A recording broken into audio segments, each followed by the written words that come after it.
राजपूतों का आइकॉन राणा संगा विवाद को लेकर पूर्णिया में एक बड़े कार्यक्रम का आयोजन होने जा रहा है, जिसमें कोसी सीमांचल के हजारों लोगों का जुटान होगा। प्रेस को संबोधित करते हुए पूर्व सांसद आनंद मोहन ने कहा कि आजकल महापुरुषों को गाली देने का ट्रेंड चला हुआ है। कुछ लोग इतिहास को तोड़ मरोड़ कर पेश कर रहे हैं।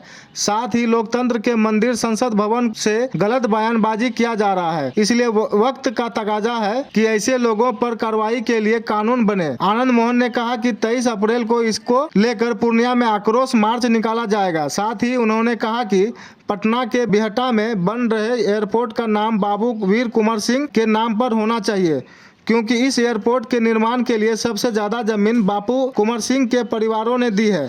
साथ ही उन्होंने पूर्णिया के RN शाह चौक का नाम बाबू कुंवर सिंह के नाम पर रखने की मांग रखी। ये गली के जो मवाली जिस भाषा का इस्तेमाल करते हैं उस भाषा में गाली देकर चला जाता है और कुछ नहीं होता। देश देख रहा है सब कुछ कि अगर आज के बड़े नेताओं को कोई गाली दे तो सदन से निलंबित कर दिए जाते हैं, लेकिन महापुरुषों को गाली देने के बाद उनके खिलाफ कुछ नहीं होता। इसको जातीय रंग दिया जाता है। और इसलिए मैं कहूँगा कि वक्त का तकाजा है, एक सख्त कानून बने। संविधान किसी को भी किसी जाति, बिरादरी, धर्म, मजहब, इतिहास पुरुष को गाली देने की छूट नहीं देता। जब हम संविधान का शपथ लेते हैं वैसे ही हम बंध जाते हैं कि हम अपने मन से, वचन से, कर्म से, आचरण से किसी को ठेस नहीं पहुंचाएंगे, चाहे वो किसी संप्रदाय को मानने वाला हो, किसी धर्म में विश्वास करने वाला हो, किसी जाति का हो, किसी बिरादरी का हो। लेकिन ये एक फैशन चला है कि गाली दो, समाज के ताने बाने को छिन्न भिन्न कर दो, आहत करो, नफरत की खेतीबाड़ी करो। इसके पहले भी मैं पैरोल पर आया था, बेटी की सगाई थी। मुझे याद है कि संसद में एक बलिदानी कौम को कटुआ कह करके गाली दी गई थी। तब किसी ने विरोध किया हो कि नहीं? आनंद मोहन पैरोल की शर्तों को ताक पर रख करके कि भाई अगर आप पॉलिटिकल बातों पर बयान देंगे या उसमें आप उलझते हैं तो आपका शर्त होती है कि पैरोल टूट सकता है, एक्शन हो सकता है। लेकिन हम स्वतंत्रता सेनानी परिवार से हैं।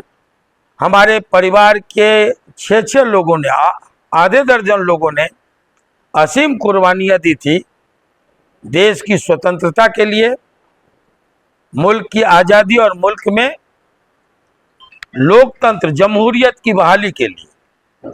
तो ऐसे में मेरा मन तिल मिलाया और हमने कहा था, जो सांसद एक संप्रदाय विशेष को गाली दिया था कटुआ कह करके, हमने कहा था कि आपने एक बलिदानी कौम की गाली को सुना है सदन में और इस पर एक्शन होना चाहिए, निश्चित तौर पर निलंबित किया जाना चाहिए, ऐसे लोग बर्खास्त किए जाने चाहिए। तब हमने कहा था।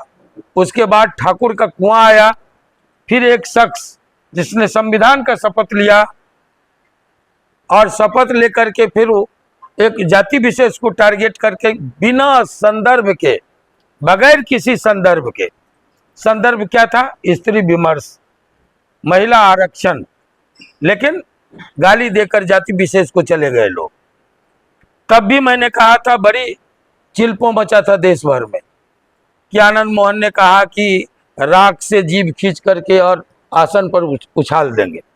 साथियों, अगर वाल्मीकि की कविता प्रतीकात्मक थी तो आनंद मोहन का ये शब्द भी मुहावरा है, राख से जीभ खींच करके उछाल देना, ये भी मुहावरा है। मैं साहित्य से जुड़ा हुआ व्यक्ति हूँ, मेरी लिखी कहानी पाठ्यक्रम में शामिल है, मेरी लिखी किताबें संसद के ग्रंथागार की शोभा बढ़ा रही है, मेरी लिखी पुस्तकें इस हिंदी जगत के मानक प्रकाशन राजकमल से प्रकाशित होते हैं। इसलिए मैं साहित्य को जीता हूँ, मैं साहित्य का देता हूँ, मैं साहित्य को जानता हूँ कोई प्रतीकात्मक कविता कह करके अपनी बेईमानी पर पर्दा नहीं डाल सकता है, और कोई आनंद मोहन के इस मुहावरे को कि राख से जीव खींच करके आसन पर उछाल देंगे, इसको कटघरे में खड़ा नहीं कर सकता है। ये अस्मिता का सवाल है, ये संविधान का सवाल है। फिर आया किसी ने राणा सांगा के इतिहास को जाने बगैर गालियां दे के चले गए कि राणा सांगा को गद्दार तक कहा। जिस बाबरनामे का उल्लेख किया जाता है, बाबरनामा बाबर ने स्वयं लिखा है। जो स्वयं लिखेगा अपना गुणगान कुछ ज्यादा कर लेगा, अपनी महिमा कुछ बढ़ा चढ़ा के बखान कर लेगा। उन्होंने क्या कहा, मैं बाबरनामे पर, मैं इतिहास का विद्यार्थी हूं, मैं दावे से कहूंगा कि इतिहास को खंगाले, बाबरनामा को लोग फिर से सामने लाए पढ़े। बाबर ने यह नहीं लिखा कि राणा सांगा के आमंत्रण पर मैं हिंदुस्तान आया। बाबर ने लिखा कि जब मैं इब्राहिम लोदी से लड़ रहा था, राणा सांगा ने हमारा साथ नहीं दिया। दुश्मन का दुश्मन दोस्त, ये ज्ञात युद्ध नीति है। और राणा सांगा को इसलिए अपेक्षा थी कि इब्राहिम लोदी से दो टक्कर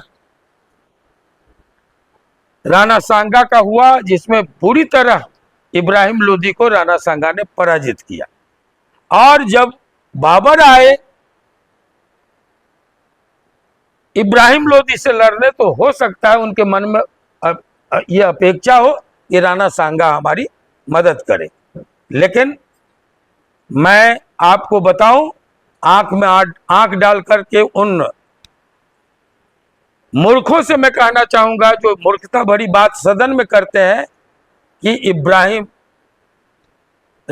ये बाबर को राणा सांगा ने नहीं, उनके चाचा के रिश्ते के, इब्राहिम लोदी के चाचा के रिश्ते के आलम खान लोदी और दौलत खान साहब ने बुलाया था।